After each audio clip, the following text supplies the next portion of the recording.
یہ جو دیکھو 3 طلاقوں کے بعد شریعت نے حکم دیا نا کہ مرد رجوع نہیں کر سکتا, اس پہ اللہ نے قرآن میں بیان کیا کہ وَمَن يَتَّقِ اللَّهَ يَجْعَل لَّهُ مَخْرَجًا وَمَن يَتَعَدَّ حُدُودَهُ فَقَدْ ظَلَمَ نَفْسَهُ. خوب اچھی طرح سمجھے میں کیا کہہ رہا ہوں. اللہ نے فرمایا کہ طلاق شریعت کے مطابق دو, یعنی اکٹھی مت دو, اور اللہ نے فرمایا جو اللہ کی حدود کو توڑے گا یعنی اکٹھی طلاق دے گا اس نے اپنی جان پہ ظلم کیا. اور یہ بھی اللہ نے فرمایا جو شریعت کے مطابق طلاق دے گا اللہ اس کے لیے مصیبت سے نکلنے کا راستہ رکھتا ہے. تو یہ سب خطاب کس سے ہو رہے ہیں؟ مرد سے. پتہ چلا 3 طلاق دے کے نقصان کس کا ہو رہا ہے؟ مرد کا. قرآن کہہ رہا ہے اپنے اوپر ظلم کر رہے ہو. ہمارے کلچر کے لحاظ سے یہ والی آیت فٹ ہوتی نہیں ہے, کیونکہ نقصان عورت کا زیادہ ہو رہا ہے اور مرد کا کم ہو رہا ہے. مرد کو درجنوں رشتے مل جائیں گے, عورت کا کیا ہو جائے گا؟ بیڑا غرق ہو جائے گا. کیونکہ وہاں تعدد زوجات کا رواج تھا, 2 2 3 3 4 4 شادیوں کا رواج تھا. عورتیں کم تھیں شادی کے لیے, مرد زیادہ تھے, تو مردوں کو نہیں ملتی تھیں عورتیں. تو اب ایک آدمی کے نکاح میں بیوی ہے, اس نے دھڑ سے 3 طلاقیں دے دی تو اس کو تو مل جائے گا کیونکہ نکاح کرنے والے مرد بہت ہیں. اس کو رشتے کے لیے عورت نہیں ملے گی. تو نقصان کس کا ہو رہا ہے؟ مرد کا. یہ جو حلالہ ہے نا, حلالہ ایگریمنٹ کے ساتھ, حلالہ تو حرام ہے, بغیر ایگریمنٹ کے جو حلالہ ہے یہ بھی مرد کو نقصان پہنچانے کے لیے ہے کہ اب تم بہلا پھسلا کے بھی اس سے شادی نہیں کر سکتے. اب یہ کسی اور کی بیوی بنے گی, تمہاری نہیں بنے گی, تم نے کھٹی دی کیوں؟ تو خلاف شرع طریقے سے طلاق دینا تو بہت بڑا جرم ہے. لیکن شریعت کے مطابق طلاق دینا, اگر نتائج برے نکل رہے ہیں تو برا ہے, نتائج برے نہیں نکل رہے تو پھر برا نہیں ہے. سمجھ میں آ رہی ہے بات؟ اور ہمارے معاشرے میں چونکہ نتائج برے ہی نکلتے ہیں 99%, اس لیے ہم بہرحال منع کرتے ہیں کہ حتی الامکان اس عمل سے بچا جائے. عورت کا بیڑا غرق ہو جاتا ہے, اور مرد کا بھی ہوتا ہے, کیونکہ طلاق اتنا بڑا دھبا سمجھا گیا ہے, اس مرد کو کوئی دوبارہ رشتہ نہیں دیتا. اب سعودیہ میں ہمارے ایک دوست ہیں, انہوں نے اپنی بیوی کو کہیں طلاق دے دی تھی, تو وہ کہہ رہے ہیں یار میں پاکستان میں شادی ہیں, اصل پاکستانی, کہہ رہے ہیں یار لوگ پوچھتے ہیں طلاق دی تو اب کوئی رشتہ ہی نہیں دے رہا. کہہ رہے ہیں عرب میں تو یہ نہیں ہے, سعودی عرب میں ایسا ہے, دی ہے تو کوئی بات نہیں بھائی, نہیں بنی ہوگی آپس میں, دوبارہ رشتہ مل جاتا ہے. کہہ رہے ہیں یار پاکستانی عجیب لوگ, مجھ سے کہہ رہے ہیں یار یہ عجیب لوگ ہیں, یہ مجھ سے پوچھتے ہیں پہلی کو کیوں دی. میں نے کہا یہ بہت ہی, کیونکہ ہم لوگ ہندوؤں کے کلچر سے ہو کر آئے ہیں, تو میں نے کہا وہ ان کی سمجھ میں نہیں آئے گا, اور وہ ان کو ڈر بھی ہے کہ اس کو دیے تو ان کو بھی نہ دے دو کہیں. تو یہ اپنے لحاظ سے صحیح کر رہے ہیں, کیونکہ وہاں عرب میں بھی جب عورت کو طلاق ہوتی ہے اتنا بڑا مسئلہ کھڑا نہیں ہوتا.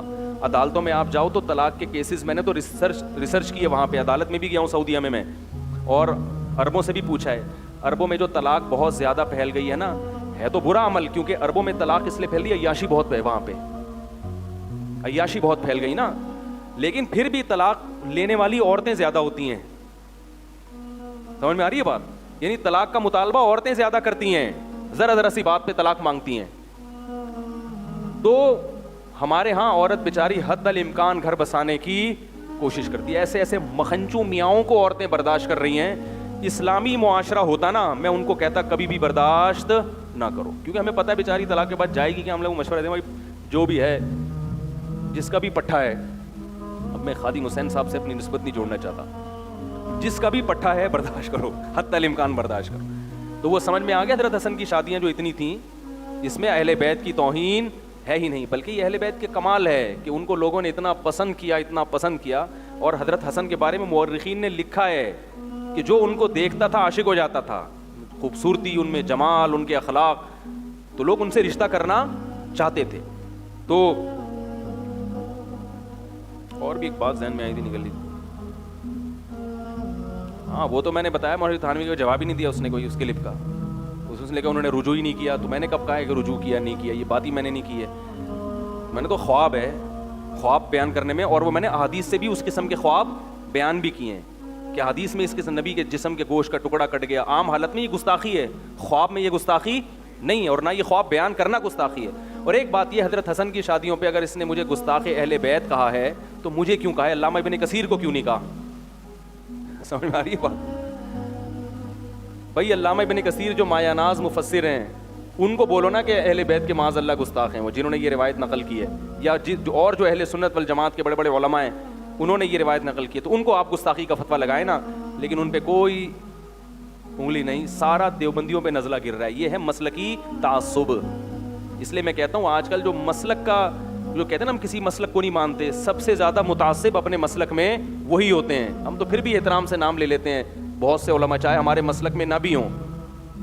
لیکن ان لوگوں کو پھر عجیب بات ہے, تعریفیں کرتے نہیں میں ان کی یہ پازیٹیو چیز کیا کرنا ہے ایسی پازیٹیو کا, جب آپ نے گستاخی رسول کا تہمت لگا دی حضرت اشرف علی تھانوی رحمۃ اللہ علیہ پر, پھر ان کی تعریفیں کر کے کیا مل رہا ہے؟ گستاخی رسول تو سب سے بڑی گالی ہے کسی کو گستاخی رسول کہہ دینا. تو اب یہ پھیکی پھیکی تعریفیں کہ وہ اتنے اچھے تھے, وہ اتنے اچھے تھے, یہ ٹوپی ڈراموں کی ضرورت نہیں ہے. سمجھ میں آ رہی بات؟ آپ نے کہہ دیا تمہارے ابا چرسی ہیروئنچی ہیں, اس کو غصہ آیا ہوئے تو نے کیا کہہ دیا, کہہ رہے یار میں تمہارے ابا کی جو پازیٹیو چیزیں ان کو مانتا ہوں. کہے گا پازیٹیو چیزوں کو ماننے کی ضرورت کیا ہے جب ہیروئنچی بھی کہہ دیا, چرسی بھی کہہ دیا, اب رہ کیا گیا؟ اب کہنا کہ بہادر ہیں سخی ہیں, چھوڑو بہادر سخی چرسی بول دیا. تو بزرگوں کو جب گستاخ رسول کہہ دیا تو اب ان بزرگوں کی پھیکی پھیکی تعریفیں کرنا کہ وہ نہیں ان کی پازیٹیو چھوڑو, اب آپ نے اتنا بڑا تانا دے دیا, اب یہ ٹوپی ڈراموں کی ضرورت نہیں ہے. اور وہ انہوں نے یہ بھی کہا ہے کہ مولانا طاہر جمیل صاحب کو میں مانتا ہوں بہت اچھے ہیں. تو میں ایک بات کہتا ہوں, کبھی مولانا طاہر جمیل صاحب سے پوچھا کہ وہ آپ کو کیا مانتے ہیں؟ وہ بھی آپ کو مانتے ہیں کہ آپ بہت اچھے ہیں؟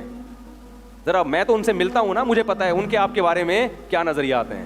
تو آپ جن کو اچھا کہہ رہے ہو نا وہ بھی آپ کو اچھا ماننے کے لیے تیار نہیں ہے. وہ تو مولانا طاہر جمیل صاحب کی عادت نہیں ہے کسی کے بارے میں نیگیٹو کمنٹس کرنا, ورنہ ان سے آپ کے بارے میں پوچھو تو وہ آپ کے بارے میں کیا کمنٹس دیں گے. تو میں نہیں ابھی ان کے راز فاش کرنا چاہتا کہ انہوں نے مجھ سے کیا کہا ہے, ظاہر ہے اس لیے تو نہیں کہا کہ میں ممبر پہ بیٹھ کے بیان کر دوں.